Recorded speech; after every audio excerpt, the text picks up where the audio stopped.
The British Sign Language interpretation of proceedings is available to watch on Parliament Live TV. We start Prime Minister's questions with Justin Mathers.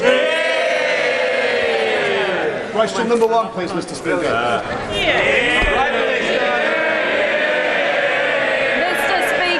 Mr. Speaker, this morning I had meetings with ministerial colleagues and others. In addition to my duties in this House, I shall have further such meetings later today. Justin Mathers. Thank you, Mr. Speaker. When the penny dropped for the Prime Minister on Monday and she realised that her budget was responsible for crashing the economy, she should have come to this House to explain herself and to apologise to the millions of people who will now be paying hundreds of pounds extra a month on their mortgages because of her mistakes. But now she's here, can she tell us, given the absolute chaos her government has created, why the Chancellor lost his job but she kept hers? Mr. Speaker, I have been very clear that I am sorry and that I have made mistakes. But the right thing to do in those circumstances is to make changes, which I've made, and to get on with the job and deliver for the British people. And Mr. Speaker, we've delivered the energy price guarantee, we've helped people this winter, and I will continue to do that. Maurice Robertson. Thank you, Mr. Speaker. Does the Prime Minister agree with me that local people and local councils are best placed to decide how many houses they need and where those houses should go? And if she does, will she end the top-down approach to housing targets and reduce or preferably remove the powers of the planning inspectorate? Prime Minister. Well, my honourable friend is absolutely right. We will abolish the top-down housing targets. We want decisions about homes, about infrastructure, driven by local people, not driven by Whitehall. And that's why we're setting up new, locally driven investment zones. We now come to the Leader of the Opposition, Keir Starmer. Thank you, Mr. Speaker. A book is being written about the Prime Minister's time in office. Apparently it's going to be out by Christmas. Is that the release date or the title? Well, Mr. Speaker, I have been in office for just under 2 months, and I have delivered the energy price guarantee, making sure that people aren't paying £6,000 bills this winter. I've reversed the national insurance increase, and I've also taken steps, and we will be taking steps, to crack down on the militant unions. Now, what, Mr. Speaker? I think, Mr. Speaker, that is more of a record of action than the honourable gentleman in his 2.5 years in the job. Mr. Speaker, last week the Prime Minister ignored every question put to her. Instead, she repeatedly criticised Labour's plan for a 6-month freeze on energy bills. This week, the Chancellor made it her policy. How can she be held to account when she's not in charge? Well, Mr. Speaker, our policy is to protect the most vulnerable for 2 years. I had to take the decision, because of the economic situation, to adjust our policies. I am somebody who's prepared to front up. I'm prepared to take the tough decisions. Unlike the honourable gentleman, who hasn't done anything on businesses, he's done nothing to say he'll protect people after 1 year. He's got no plan. Keir Starmer. Mr. Speaker, last week the Prime Minister stood there and promised absolutely no spending reductions. They all cheered. This week, the Chancellor announced a new wave of cuts. What's the point of a Prime Minister whose promises don't even last a week? Prime Minister. Well, I can assure the right honourable gentleman that spending will go up next year and it will go up the year after. But of course, we need to get value for taxpayers' money. The Labour Party has pledged hundreds of billions of spending pledges, none of which they've retracted. The honourable gentleman needs to reflect the economic reality in his policies. Mr. Speaker, those spending cuts are on the table for one reason and one reason only, because they crashed the economy. And working people are going to have to pay 500 quid more a month on their mortgages. And what's the Prime Minister's response? To say she's sorry. What does she think people will think and say? That's all right, I don't mind financial ruin. At least she apologised. Prime Minister. I do think there has to be some reflection of economic reality from the party opposite.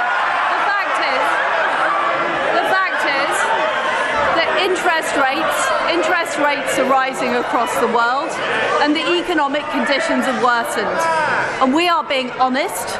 We're levelling with the public, unlike the honourable gentleman who simply won't do it. And what is the honourable gentleman doing about the fact that train workers are again going on strike? The fact is he refuses to condemn the workers. We are bringing forward policies. Mr. Speaker, we are bringing forward policies that are going to make sure our railways are protected, people going to work are protected. He backs the strikers, we back the strivers. Mr. Speaker, she's asking me questions because we're a government in waiting and they're an opposition in waiting. There's no getting away from this. Millions of people are facing horrendous mortgage repayments. And she's admitted it's her fault. She shouldn't have conducted an economic experiment on the British public. But it's not just her. They put her there. They're keeping her there. Why on earth would anyone trust the Tories with the economy ever again? Well, I notice, Mr. Speaker, he's not actually objecting to a single economic policy that the Chancellor announced on Monday. He's refusing to condemn the strikers. We're on the side of working people. We're going to legislate to make sure we keep our railways open. The honourable gentleman refuses to do anything. Keir Starmer. Mr. Speaker, the only mandate she's ever had is from members opposite. It was a mandate built on fantasy economics and it ended in disaster. The country's got nothing to show for it except the destruction of the economy and the implosion of the Tory party. I've got the list here. 45p tax cut, gone. Corporation tax cut, gone. 20p tax cut, gone. 2-year energy freeze, gone. Tax-free shopping, gone. Economic credibility, gone. And her supposed best friend, the former Chancellor, he's gone as well. They're all gone. So why is she still here?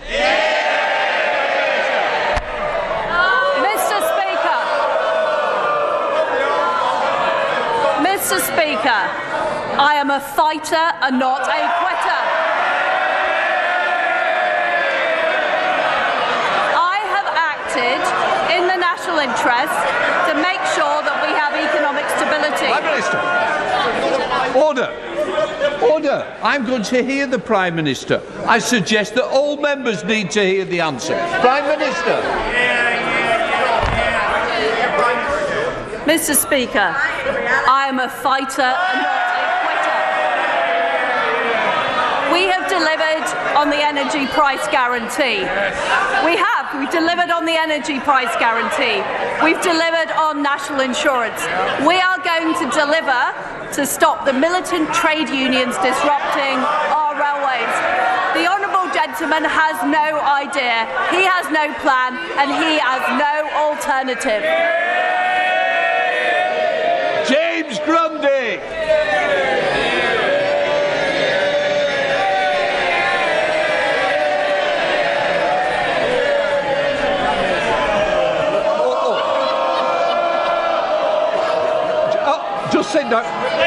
Sit.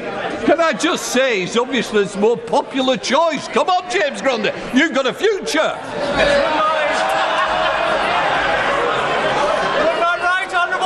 Congratulate Lee Centurion's rugby league team on their recent promotion to Super League, bringing millions to the local economy. And furthermore, would she also guarantee that our excellent women's Euros team, including Ella Toon from my constituency, Tyldesley, will receive the number 10 reception that they so deserve? I join my honourable friend in congratulating the Lee Centurions on their return to the Super League. I had the huge privilege of meeting the Lionesses last week, a fantastic team who won a major tournament for us. We will host the Downing Street reception as soon as their training programme makes them available. I look forward to Rugby League invite as well. Let's now come to the leader of the SNP, Ian Black. Thank you, Mr. Speaker. After 10 U-turns in 2 weeks, we're left with a Prime Minister in office, but not in power. And families are paying through the teeth for her mistakes. Her latest broken promise has put pensioners in the front line of Tory cuts. So, can the Prime Minister perhaps turn to her Chancellor right now, get permission to make another U-turn and commit to raising the state pension at the rate of inflation? Prime Minister. I honestly don't know what the honourable gentleman is talking about, because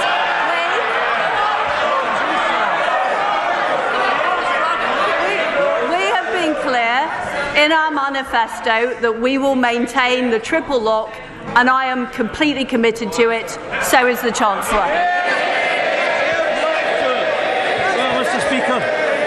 It's no surprising that the Prime Minister's approval ratings are collapsing with an answer like that. The worst polling result for any Prime Minister in history.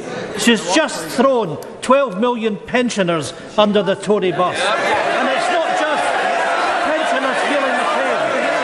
In the last week alone... I also want to hear Mr. Blackford. Mr. Speaker, it's not just pensioners feeling the pain. In the last week alone, inflation has risen to a 40-year high. Mortgage rates are at the highest level since the financial crash. And people's energy bills are about to rise to more than £5,000. Can the Prime Minister answer one simple question? Why does she expect everyone else to pay the price for her failure? Prime Minister. I don't think the honourable gentleman can take yes for an answer. I've been clear, we are protecting the triple lock on pensions.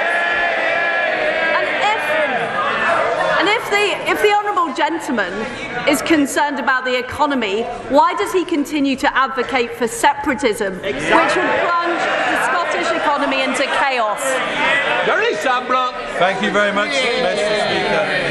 Over the last couple of years, thousands of homes have been proposed or built in Birmingham Northfield constituency, which puts a huge strain on GP and dentist appointments. Would my right honourable friend, the Prime Minister, agree with me that more needs to be done in the planning process to make sure that when we have large-scale developments, we have more capacity in those vital services? Prime Minister. Well, my honourable friend is absolutely right. When we build new houses, we need to make sure there are GP surgeries, schools, infrastructure, and that's why we're introducing a new infrastructure levy to make sure more of the money from developers goes on supporting local communities. Ed Davey. Mr. Speaker, millions of family carers have been forced to cut back on food and heating. One told Carers UK, "My son is incontinent. If we don't wash him in warm water several times a day, this will cause him to physically decline." So how do we pay for the gas to heat the water if we are currently at max budget? Vulnerable people and carers are struggling enough already in this cost of living crisis, Mr. Speaker. So will the Prime Minister guarantee that support for the vulnerable, including carers allowance, will rise by at least today's inflation rate of 10.1%? Prime Minister. People are struggling. It is difficult at the moment. That's why we put in place the energy price guarantee, to make sure the typical household isn't paying more than £2,500. It's why we've supplied an extra £1,200 of support to the most vulnerable. And I can assure the right honourable gentleman we will always support the most vulnerable. They will be our priority. Hey, Jones! Thank you. Thank you, Mr. Speaker. Brecon and Radnorshire has a proud military footprint. Not least the Cambrian Patrol exercise, which I visited last week. It is considered the Olympic gold medal in infantry training, attracting teams from across the world to compete in a 60-kilometre march over 2 days in the Brecon Beacons. Will the Prime Minister join me in congratulating all those who took part, not least the team of Gurkha soldiers from the Infantry Battle School in Brecon who took home a coveted gold medal, further cementing Brecon's special place in the UK Armed Forces? I join my honourable friend in thanking everybody at Brecon Barracks who organises the exercise Cambrian Patrol each year. It is a world-class training exercise, and I congratulate Brecon's Gurkha soldiers for their fantastic achievement of a gold medal. Well done. Dr. Philippa Whitford. Thank you very much, Mr. Speaker. It took just 5 working days for the Prime Minister to crash the pound, damage pension funds and send people's mortgage costs spiralling. Her new Chancellor may have reversed almost all of her policies, but the damage has been done and we now face yet another round of Tory cuts and austerity. So I'd like to ask the Prime Minister and those sitting behind her, why is she still at the dispatch box? And when will voters get their say on this disastrous government? Prime Minister. We are facing very, very difficult economic times. I took the decision I had to in the interest of economic stability. And what is important is we work together, including with the SNP, to get through this winter and grow the economy. David Jones. Thank you, Mr. Speaker. The Prime Minister is to be commended for securing the passage of the Northern Ireland Protocol Bill through this House without amendment before the summer recess.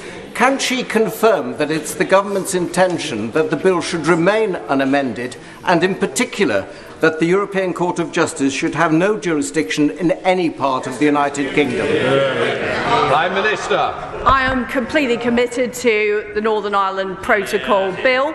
It deals with the very specific issues we face in Northern Ireland, the free flow of trade, and also making sure that the people of Northern Ireland are able to benefit from being part of the United Kingdom. And I can tell my honourable friend that any negotiations will reflect the same position that is in the Protocol Bill. Dame Meg Hillier. Mr. Speaker, we understand that this afternoon's vote on fracking is deemed a confidence vote in the Prime Minister.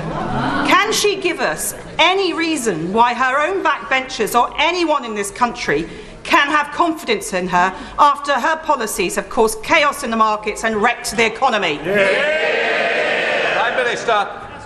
Mr. Speaker, we do face very difficult economic times. I have been honest about the mistakes I have made, but what I don't apologise for is the fact that we have helped households through this winter, through the energy price guarantee, the fact that we've reversed the national insurance rise, and the fact we are taking action to get our railways running rather than being disrupted by the militant trade unions she supports.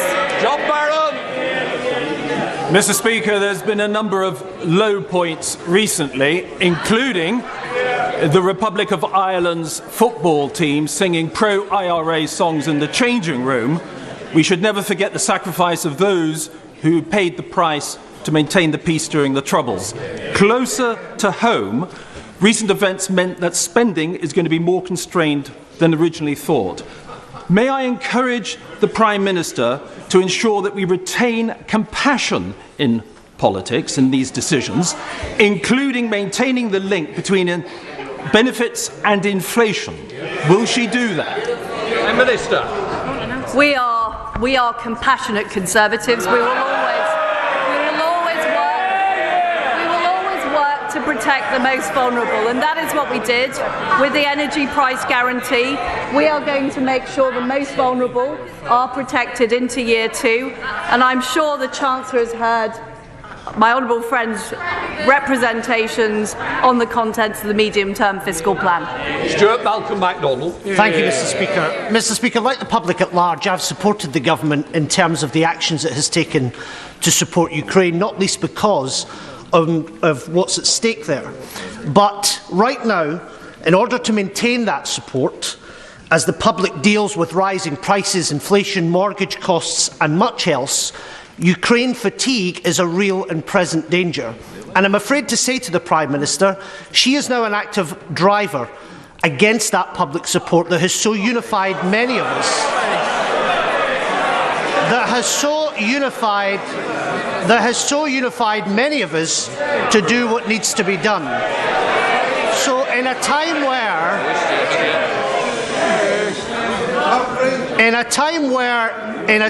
resolve in support of Ukraine needs to be steeled, will she make sure that she commits from the dispatch box that the economic and military and political support won't be another casualty under this Prime Minister?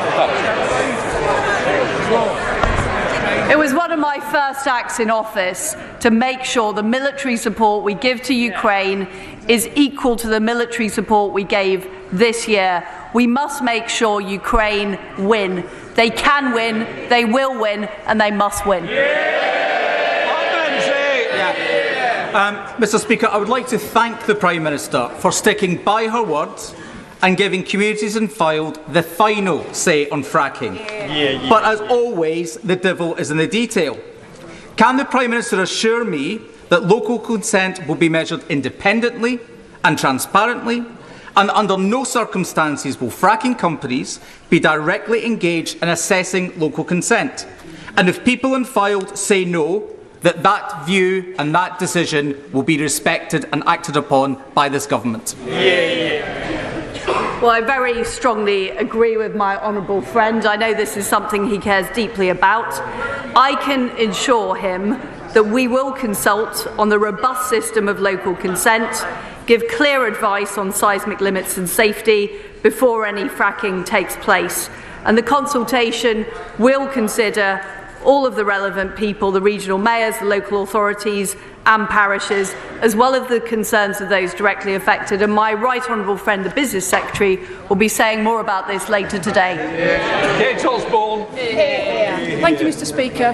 Privatisation does not work. It doesn't work for our NHS. We have another Amber Alert in the NHS Blood Service, a service that this week's Chancellor sold when he was Health Secretary. And it doesn't work for our Postal Service, with Royal Mail Group taking £758 million in profit last year, yet our universal service obligation is at risk. Workers' pay conditions and 10,000 jobs are at threat.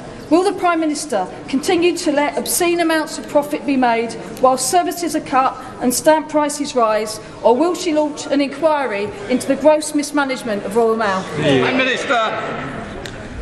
What we need is an efficient postal service that delivers for people across this country, and that's what I'm focused on, not making ideological points. Duncan Baker. Thank you, Mr. Speaker. When I was in business, it was a real privilege to employ very many talented, bright young people. I always found that when you believed in somebody, when you gave them the opportunity, they went on to thrive in their career. That's why tomorrow in North Norfolk I'll be launching my new scheme, the 100 Apprenticeship Challenge, to drive 100 new apprenticeships all over a rural constituency. Would the Prime Minister please thank not just my DWP office and Julia Nix, who's been fantastic, the district councils, the county councils and an awful lot of stakeholders who worked for over 6 months to deliver this fantastic scheme to drive growth and jobs for young people across my constituency. I do want to thank Julia and her team for the fantastic job they're doing, and also you as the local member of, my right honourable friend as the local member of Parliament.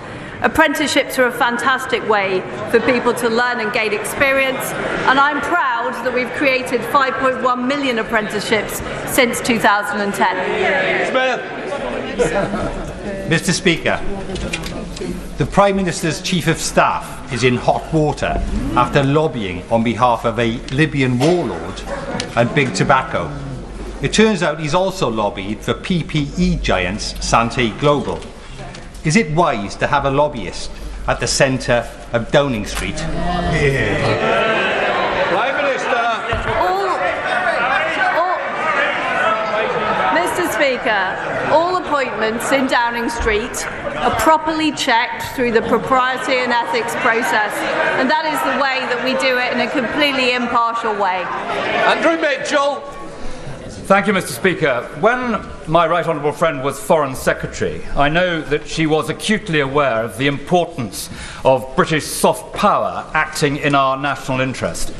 Will she confirm today the promise we both made in 2010 when this government first came into office, that she will not balance the books on the backs of the poorest people in the world? Minister.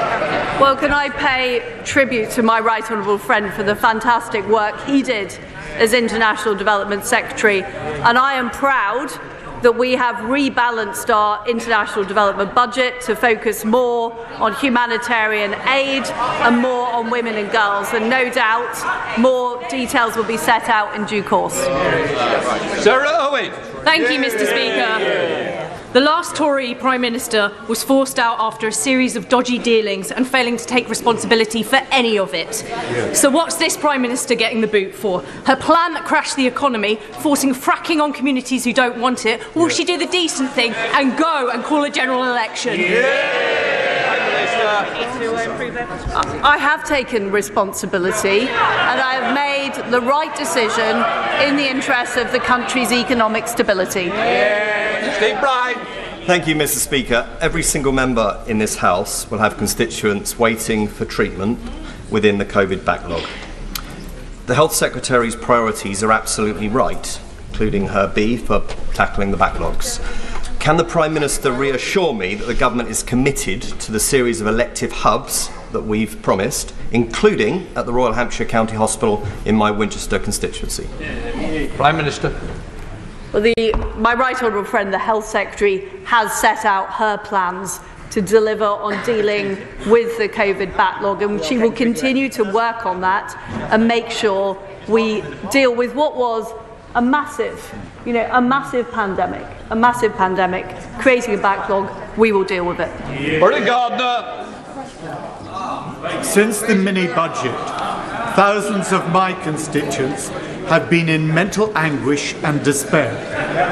I recognise that the Honourable Lady has faced a week of mental anguish and despair herself. She has had people angry with her, she's had people who have mocked her. But having had that experience, what will she now do to improve the healthcare, the mental health care for people in this country, so that the anguish that they face in the coming months is properly responded to and dealt with? My right honourable friend, the Health Secretary, has set out a very clear plan of how we're going to deal with the backlog created by COVID, how we're going to make sure people get timely GP appointments, and how we're going to improve on the services in our hospitals, including mental health services. Ellen Waitley. Thank you, Mr. Speaker. The government is facing tough choices, but people living with dementia face unlimited care costs, and that is not a choice. Can my right honourable friend assure me that she is committed to social care reform to end that worry and relieve pressure on the NHS? Prime Minister. Yes, we are committed to social care reform. We do need to deal with those issues. Greasy. Thank you, Mr. Speaker. It's always better to see a Prime Minister at her desk rather than underneath it. And now that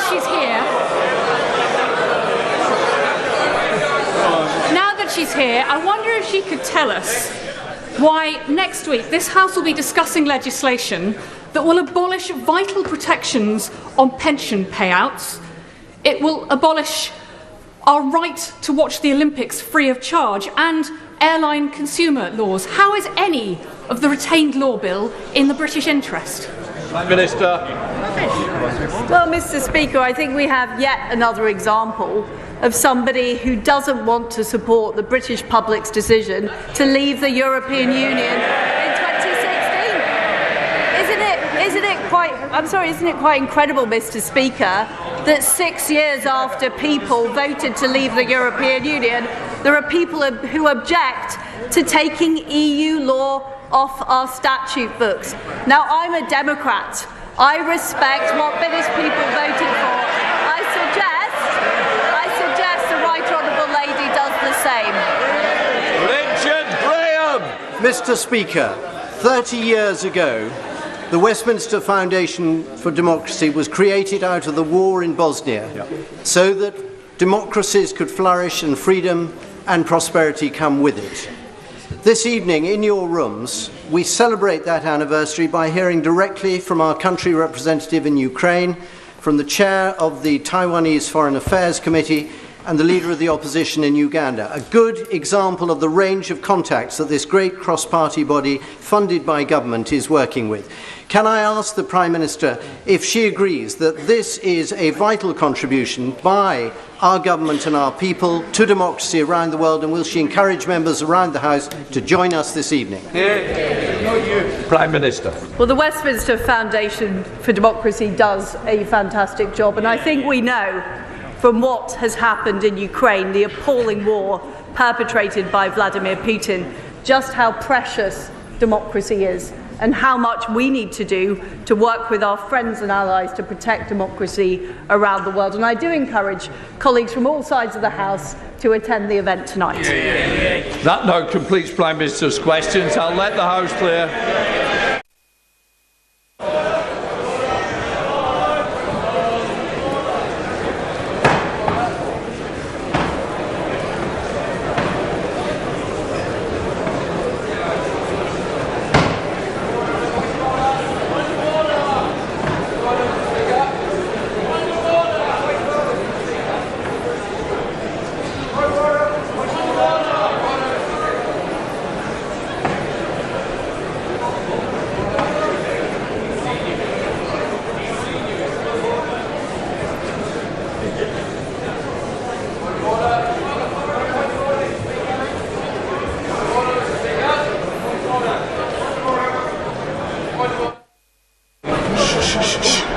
Just let them go. Right, point of order, Ian Duncan Smith. Mr. Speaker, I'm grateful to catch your eye on this, and I seek your guidance. Yesterday, the Foreign Office Minister was in a way dragged to the House to answer a question about what the government would do over these brutal attacks that took place in Manchester, inside a city, which the Chinese representatives were assaulting an individual and also tearing down and creating vandalism outside. The Minister said that the officials would be called to the Foreign Office to meet a Minister of the Crown, instead of which today we discover they met a